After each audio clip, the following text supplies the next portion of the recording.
Yeah. Well, I'm know say StarLife dancehall.com, the internet number one in dancehall and reggae. What do you consider the three most important factors in making a great song? The three most important factors is to have an infectious melody. With addictive hook lines, and then put the proper musicians towards that project, and then the engineer, that critical component in the mix. Because at the end of the day, he's the one going to be coloring this stuff and making the proper frequencies and balances for you to hear that finished product. Yeah. So the engineer, the musicians, and the artist with that infectious melody and hook line per song. Okay, with that being said, in the Jamaican music business right now, everybody wants to be an artist. Do you think that we're lacking engineers? Do you think the business is lacking road managers or publicists? Focus mostly on engineers. Are we missing the technical aspect? Do we lack it? We once had an abundance. I think what really happening is that, again, there's no apprenticeship in terms of engineers. So everybody's just out there reading away and learning on their own and pick up bad habits. And again, there's certain frequencies that you just can't learn on your own. Somebody has to be taught these things. I still need the right environment. Yeah, I sent him to school. I sent him to engineering school. And he could learn the thing properly. Then he came in and he started, Stephen Stanley was to me one of the best mixing engineers Jamaica ever produced.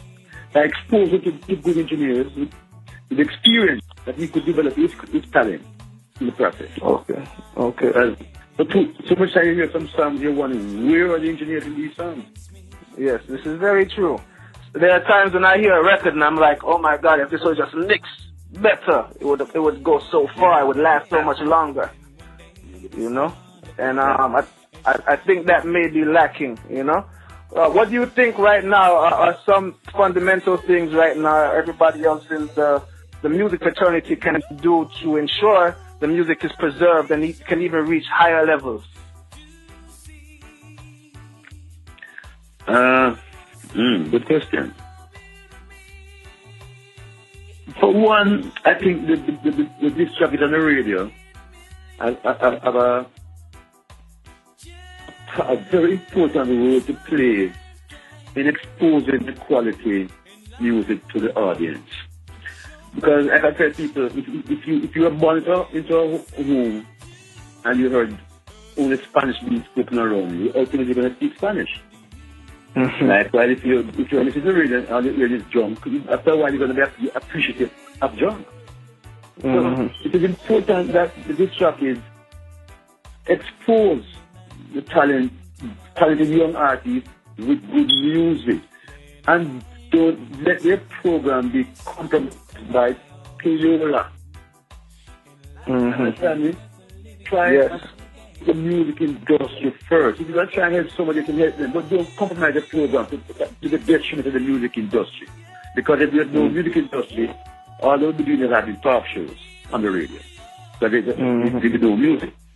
So we owe it to the industry to keep it alive, positive, professional, and exposing young, talented people to keep the continuity with the music. Definitely, I agree. So, you speak of the disc jockey. Now let's speak of the selector and the sound system. What role does the selector and the sound system play in all of this? And what role should they play in all of this? Same thing, This kid never did shock, Again, I remember when I was growing up, and I went to a dance. The big selector would come at around 11 o'clock at night. But from 8 o'clock until 11 o'clock, the apprentice there spinning and learning the game. Now, a person that has a pouch with some CDs and you walk in, you spin for an hour, and he's gone to somewhere to spin for another hour. There's no apprenticeship. So, because you know, in here the people, the weird musical taste. But you have certain standard and there's a situation when you feel a song, you can feel the song. It does something to you. Yeah. And some songs you just say, blah, what's that? You have to hear the people songs that you know, because you know the business have no place be played here. Yeah. It was so wrong. Yeah. And then the people start saying the music is dying. Music is not dying. Music is being made, you know, just a matter that the bishop is, I don't want contributing to the demise of the so-called demise of the music. Because they're playing songs from their friends who learn to be a producer. They see how to make some beats and it's not mixed properly. They have a friend on the radio and they bring in plays every day. To the expense of a quality song.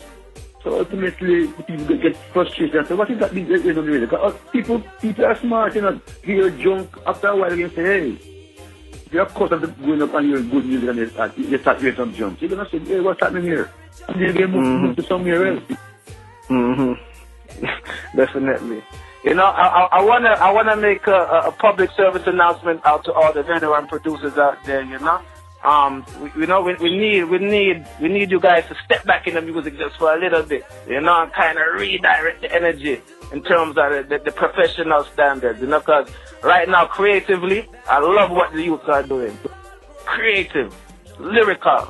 The rhythm them tough, but one of the few lacking things besides the marketing and the promotion, you know, packaging is just that quality. I think it needs to be maintained because, you know, across the world, that's what I think has contributed to Jamaican music success is that mixing standard, you know?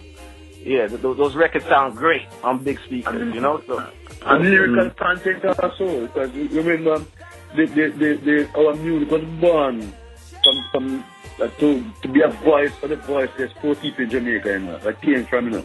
When it was not a downtown thing, poor people started this thing.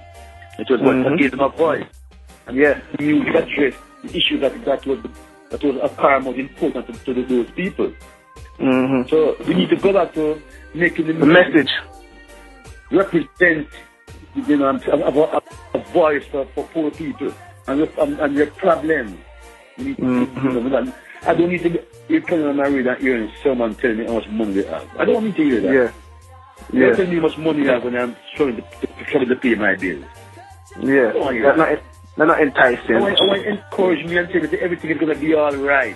I must keep fighting, everything will be. That's what I want to hear. To motivate me. Only one life and a StarLife.